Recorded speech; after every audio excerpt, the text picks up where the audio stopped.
Éric Didier Tambo, bonjour. Bonjour. Paul Cresson Beninga, porte-parole du groupe de travail de la société civile, a été mis en examen jeudi dernier suite à un mandat d'arrêt du parquet. Est-ce un péché pour la société civile de demander l'eau potable et l'annulation des décrets nommant des chefs rebelles mercenaires dans le gouvernement? Dans cette affaire, le parquet n'a pas décerné un mandat d'arrêt. C'est que Beninga fait partie de la société civile et voulait manifester. Dans un état de droit, quand on veut manifester, il faut le faire dans les règles de l'art, c'est-à-dire conformément à la loi. Qu'est-ce que Beninga voulait faire dans ce jour-là 15? Vous allez voir la publication qu'il avait fait, l'appel qu'il avait fait le 10 avril 2019. Il a demandé la destitution d'un président qui est élu démocratiquement. Et c'est cet appel-là. Il a demandé à l'armée, il a demandé à la jeunesse, il a demandé à tout le monde de se lever pour chasser du pouvoir le président de la République. Dans un état de droit, il y a la loi. Et quand vous voyez dans le code pénal centrafricain, l'article 285 à 296, ça parle de l'atteinte à la sûreté de l'État. Et les éléments constitutifs de cette infraction disent clairement que lorsqu'il y a une résolution pour procéder par la force à l'éviction d'un président de la République qui est légalement élu, ceci constitue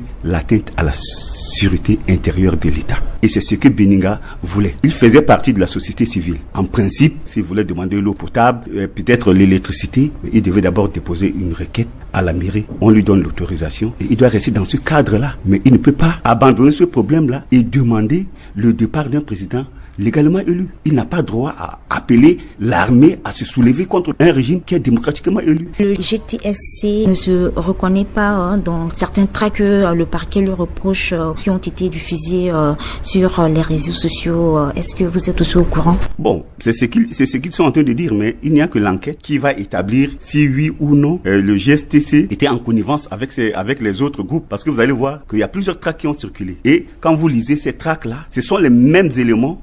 C'est la même chose, ce que Beninga disait dans sa déclaration-là, qui se trouve dans ces tracts-là, mais autrement. Ça veut dire que, moi, en tant qu'accusateur, je dis, certainement, ils sont de connivence avec ces gens-là. Mais vous comprenez que j'ai procédé à l'interpellation de Beninga, je l'ai remis à la police judiciaire, qui est en train de faire une enquête à charge et à décharge. Et ce sera à l'issue de l'enquête qu'on verra est-ce que les éléments constitutifs de cette infraction, ce que je reproche à Beninga là, sont constitués. Dans quel cadre le droit du citoyen à revendiquer quelque chose à l'État est considéré comme une atteinte à la sécurité intérieure de l'État? Non, vous comprenez qu'ils font partie de la société civile. Et la société civile exerce ses droits dans le cadre d'une loi qui est établie. Mais il ne peut pas aller au-delà. Parce que vous savez que nous avons les libertés, mais nous avons les limites. Chaque liberté a ses limites. Et quand ils sont de la société civile, ils n'ont pas droit à demander le départ d'un président légalement élu. Si vous avez vu Bendunga, il a pensé qu'il y avait des problèmes au niveau du gouvernement, mais il a saisi la Cour constitutionnelle. Et nous savons que dans ce pays, il y a la Haute Cour de justice qui est habilitée à juger les ministres, qui est habilitée à juger le président de la République en cas de haute trahison, etc. Il devait utiliser ce mécanisme-là en tant que citoyen,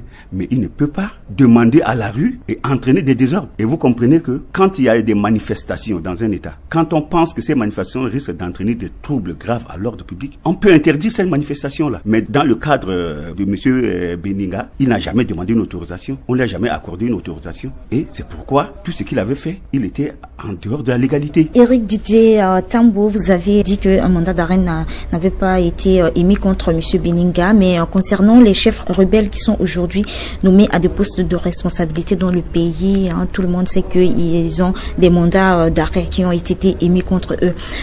N'est-ce pas là aujourd'hui une justice à double vitesse? Le problème des chefs rebelles, vous savez qu'il y a eu un accord de Khartoum. Et vous savez que dans les normes juridiques, lorsqu'il y a les textes internationaux, ensuite il y a la Constitution et les autres, les règlements. L'accord de Khartoum est au-dessus de la Constitution, c'est-à-dire c'est supranational. C'est un accord politique dans ce cadre-là que le gouvernement a pu comprendre qu'il fallait amener les chefs rebelles dans le gouvernement. Mais vous avez vu que ces gens, ils bénéficient d'abord de la présomption d'innocence. C'est des gens qui sont bénéficiés de la présomption d'innocence. Et même dans cet accord-là, on a dit que si quelqu'un qui est poursuivi est nommé dans ce gouvernement et qu'il y a des poursuites contre eux, mais ils vont répondre de leurs actes. Voilà un peu ce que je peux interpréter comme cet accord-là. Mais dans cet accord-là, on n'a pas parlé de l'impunité de ces gens-là. Lorsque le besoin se fera sentir, si on reproche à ces gens-là, si nous reprochons à ces gens, parce que je ne suis pas le seul à reprocher à ces gens-là, il y a aussi la Cour pénale internationale, il y a la Cour pénale spéciale qui est aussi intéressée dans ces dossiers-là. Et le moment viendra, si on leur reproche quelque chose, naturellement, on peut le poursuivre. Et vous comprenez que la justice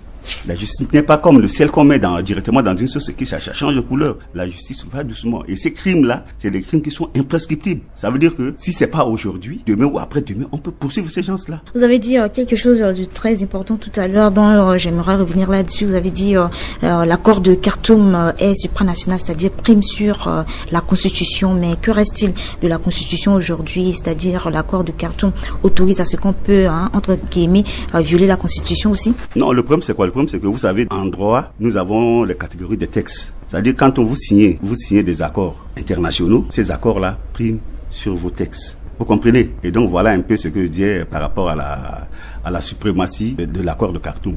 Donc c'est un accord qui est au-dessus de la Constitution, mais cela ne veut pas dire que la Constitution ne peut pas être appliquée. Que répondez-vous à ceux qui trouvent d'injuste votre action envers la société civile qui voulait manifester à main nue et qui est aujourd'hui inquiétée? Mais c'est pas toute la société civile. C'est des groupes qui utilisent le nom de la société civile pour faire autre chose. S'ils veulent faire la politique, ils n'ont qu'à le dire franchement et changer leur statut. Mais ils ne peuvent pas utiliser le nom d'une société civile pour aller amener le désordre dans le pays. Donc il y a la liberté de l'autre là, mais il y a quand même les limites. En parlant toujours de ces manifestations, que reste-t-il aujourd'hui des actions citoyennes dès lors où le parquet agit pour stopper toute action contraire à la volonté du régime?